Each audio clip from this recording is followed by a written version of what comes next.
മുകേഷിനെതിരായ പീഡന പരാതിയിൽ മൊഴിയിലെ വൈരുദ്ധ്യങ്ങളാണ് കോടതി എടുത്തുകാട്ടുന്നത്. നടിയുടെ ആദ്യ മൊഴിയിൽ നിന്ന് നിർബന്ധിത ലൈംഗിക പീഡനം നടന്നുവെന്നത് വെളിപ്പെടുന്നില്ല.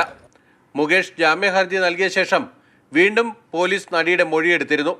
ഇതിൽ ആദ്യ മൊഴിയിലെ വൈരുദ്ധ്യങ്ങൾക്ക് കൃത്യമായി മറുപടി നൽകാൻ കഴിഞ്ഞിട്ടില്ലെന്നും കോടതി ചൂണ്ടിക്കാട്ടി.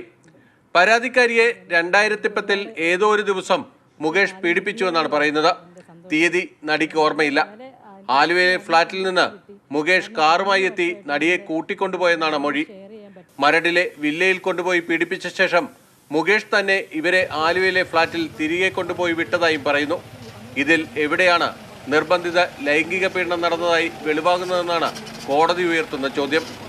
ഈ സംഭവങ്ങൾക്കെല്ലാം ശേഷമാണ് 2022 നടി 1 ലക്ഷം രൂപ ആവശ്യപ്പെട്ട് മുകേഷിന് വാട്സപ്പ് സന്ദേശം അയക്കുന്നത്.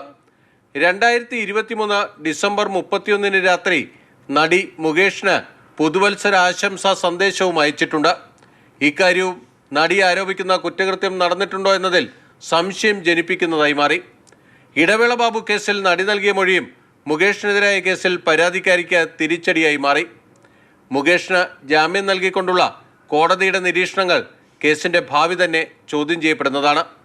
മാതൃഭൂമി ന്യൂസ്, കൊച്ചി.